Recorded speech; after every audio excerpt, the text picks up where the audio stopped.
representing the American people, including Senator John Thune. John, thank you.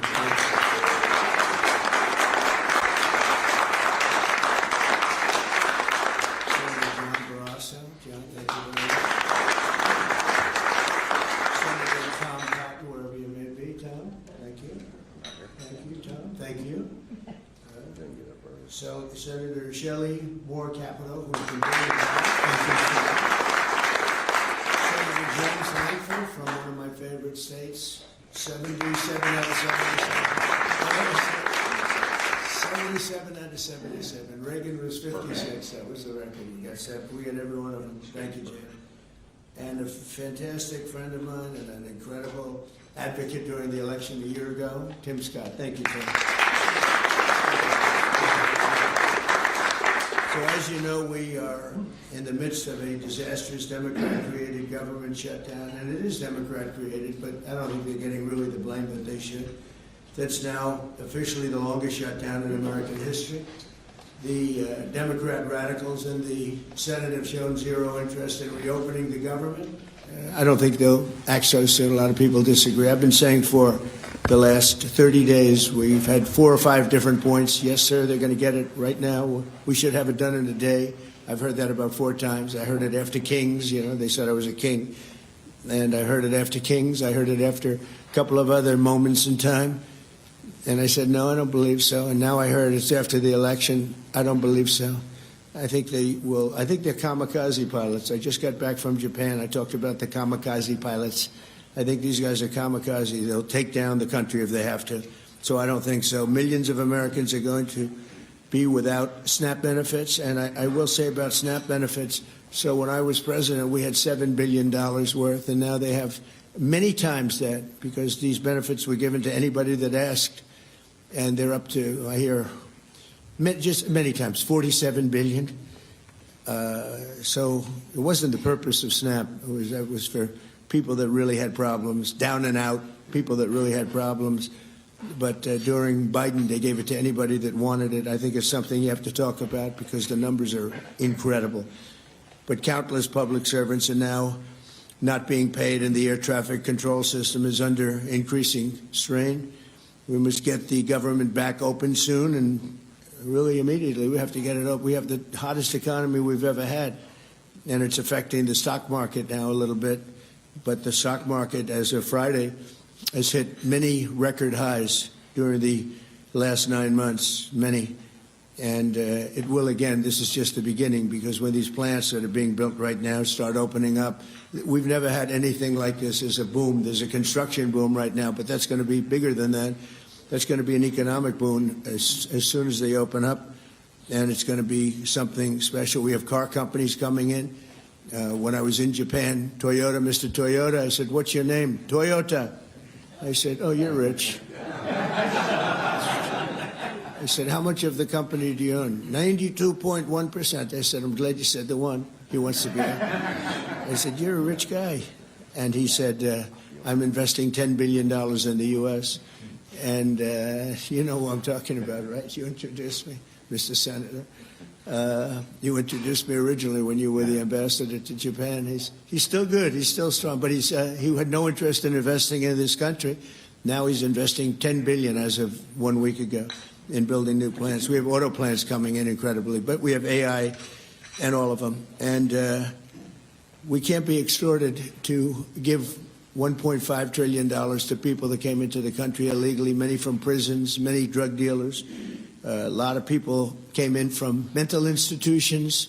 They want to give a lot of money to the people that came in illegally. We have to get them out. We can't. No country can sustain that. That's not like an attack on our country. In no country, these are not going to be productive people. These are going to be anti-productive people. And we can all have big hearts. I have a bigger heart than anybody, but we can't let that happen.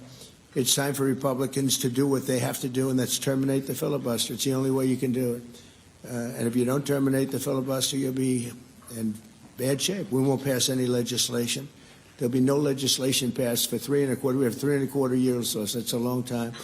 But when they can't do an extension, and John, I think they've done an extension every single time they've ever been asked forever. This is the first time they haven't done an extension. Extensions are supposed to be easy, but if they won't do an extension, they won't do any bill, even a simple bill.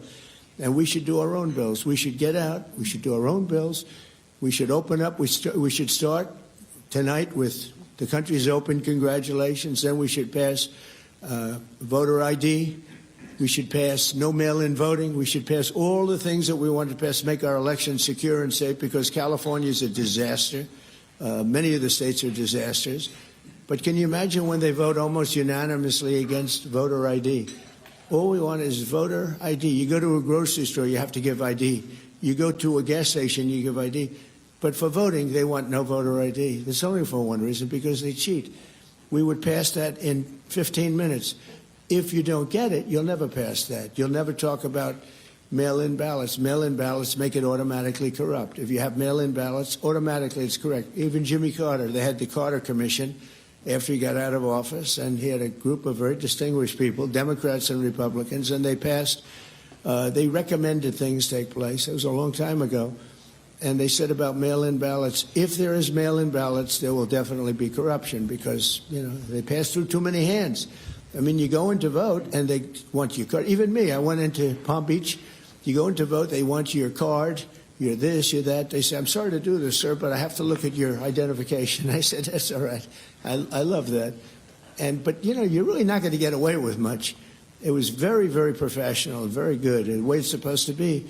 But these people don't want that. They have legislation in California where it's illegal to ask somebody for voter ID. If you ask somebody for voter ID, if you're an official, and you say, I'd like to see your voter ID, they can arrest you, okay? They can arrest you because they want to cheat, and they get away with it, and the Republicans let them get away with it, and we won't do that if we have to filibuster. So we're going to talk about that a little bit, and we're going to see if we can sway, because I know we have a lot of, not a lot, I'd say half feel this way, maybe a little bit less than half, and it's time to have a really good talk. If I thought that they weren't going to pass the filibuster, I wouldn't even bring it up. They're going to pass it within the first hour. If they take power, and it's more likely that they take power if we don't do it, because we're not going to be passing any legislation, not going to approve anything. We're going to go 3¼ years. There won't be one bill that we're going to pass. Because the easiest thing to pass is exactly right now what they won't pass.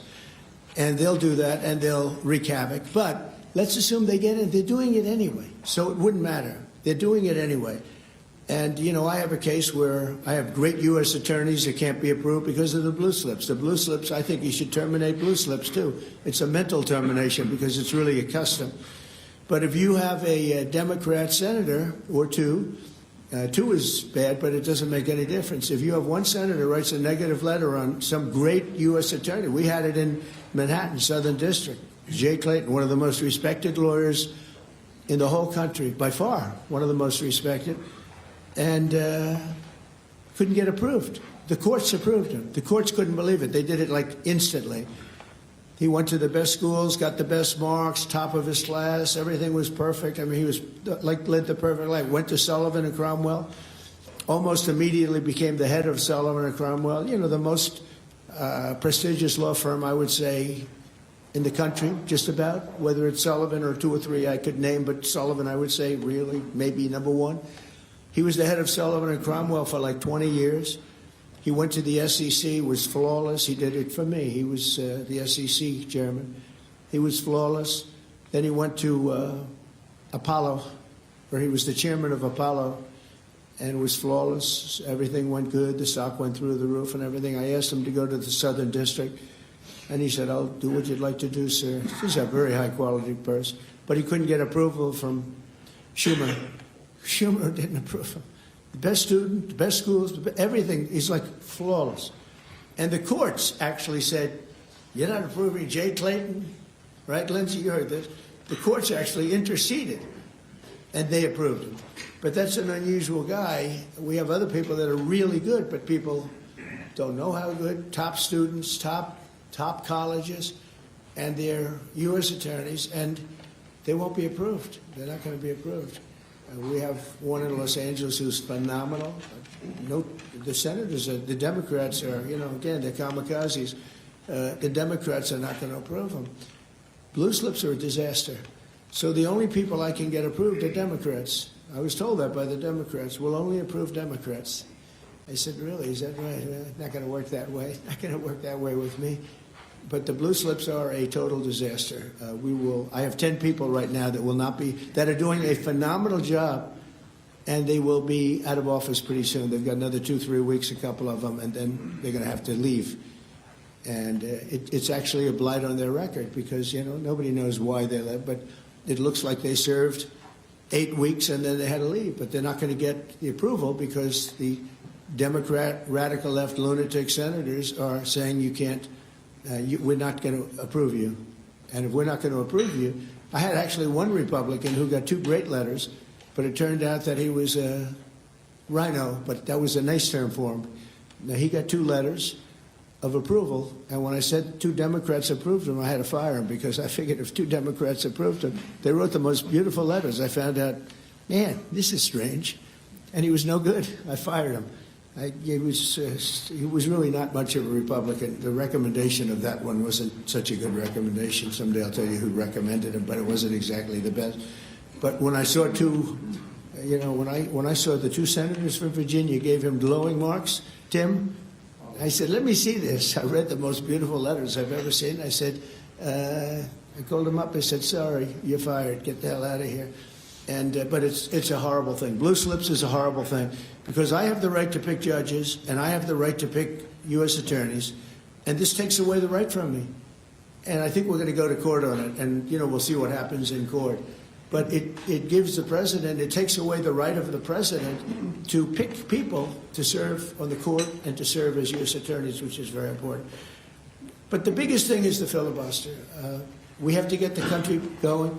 We will pass legislation at levels you've never seen before, and it'll be impossible to beat us. By the way, if they do, they're going to do it anyway, and they are going to immediately do the filibuster. And when they do the filibuster, they're going to pack the court. They want at least five justices. Now I hear it's up to 5. I actually heard up to 7 and up to 9, okay? They want new judges. They want to pack the court, and they will do it in the first day, maybe the week. Maybe they'll slow it down, because there's no reason to rush. But they'll do it first week. They'll vote on this. And I have friends over there that are Democrats. I'm close to a lot of people. And I asked them about that because some people say, well, maybe they won't do that. I mean, they destroyed the career of Manchin and Sinema, and they got them out. They were the only objectors. Nobody else is going to object. They're going to do it the first day. They're going to pack the court. They're going to make D.C. a state, and they're going to make Puerto Rico a state. So now they pick up 2 states. They pick up 4 senators, okay? You think you have problems? They're going to do all of the things. They're going to pick up electoral votes. It's going to be a very, very bad situation. And it's done. It's done. As soon as they attain power. Now, if we do what I'm saying, they'll most likely never attain power because we will have passed every single thing that you can imagine that it's good and all good for the country. And there'll be no reason to. If we don't do that, people will say they're not doing much and they're in power.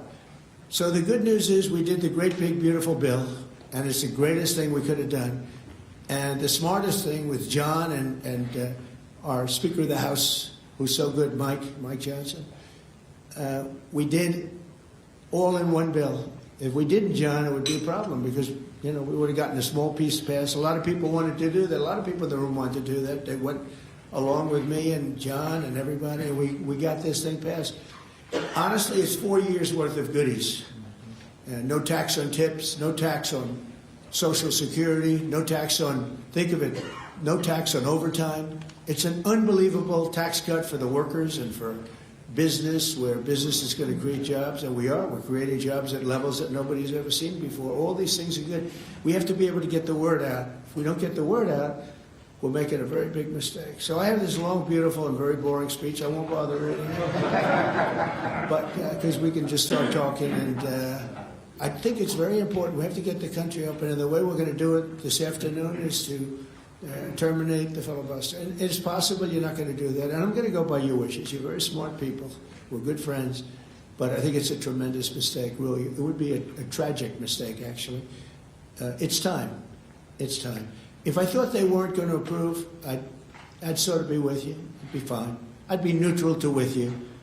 but knowing that they're going to pass it as soon as they get any semblance of control, they'll pass it first thing. Then it's like we have to do it first. And we have 2 years, and we'll end up with 2-3 years, and we'll have this country so perfect. We will have passed more legislation than any Congress and any group of senators or a group of congressmen. And we will get it through. They'll send it to us. We'll send it to them. It'll be a beautiful machine. Otherwise, we're just going to sit around and argue with these people all day long, and they're highly unrealistic. Highly unrealistic. Many of them are radical left subversives, frankly. So I want to thank everybody, and we're going to talk, and I want to thank the press for treating us so really well for that foreign trip. It was an amazing, we had just an amazing meeting. Don't forget, 2 months ago, it looked like the whole world was in trouble over rare earth. And that's no longer even a subject that people talk about. It was all worked out very quickly. Without tariffs, I couldn't have done it. I put a 100% tariff on China. As soon as I heard it, within 20 minutes, I put a 100% tariff on China. When President Xi, who's really a friend of mine, as much as he can be a friend, he's a tough man. He's a tough man. Smart man, actually. Very smart. The press doesn't like it when I call him very smart. You know, they think I'm not supposed to call him smart. But at least 1.4 billion people, without question. In fact, during the meeting, we were there. A couple of you were there, and some of you saw it. So he's here, and he's got about 6 people on each side. And every one of those people was standing like this. They were at attention. And I made a comment to one of them, and I got no response. I said, "Are you going to answer me?" I got no response. And President Xi didn't let him have any. So if there's any question, I said, I want my cabinet to behave like that. That's what I'm demanding that I want them sitting up like that, Tim, just nice and straight. I never saw posture like that. I've never seen men so scared in their lives. They have the equivalent of a vice president. He was, I said, "Are you going to answer my question?"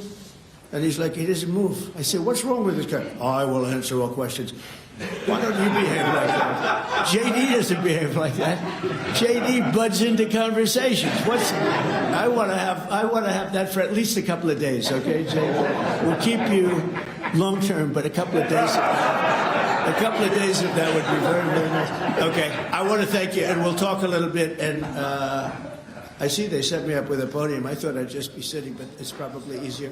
I want to thank so that is you President Trump speaking at a breakfast. Thank you. I'm going to Miami to make a speech today at a big group, and we have a nice big crowd, and we'll see you there. A lot of you traveling down with me. Thank you very much. Mr. President, you sound very frustrated by last night's elections. What are the takeaways for people in this room? Thank you, press. What happens if they don't eliminate the press? Thank you, press. Please, Rob. Thank you. Keep moving. Thank you. Thank you. You guys are moving.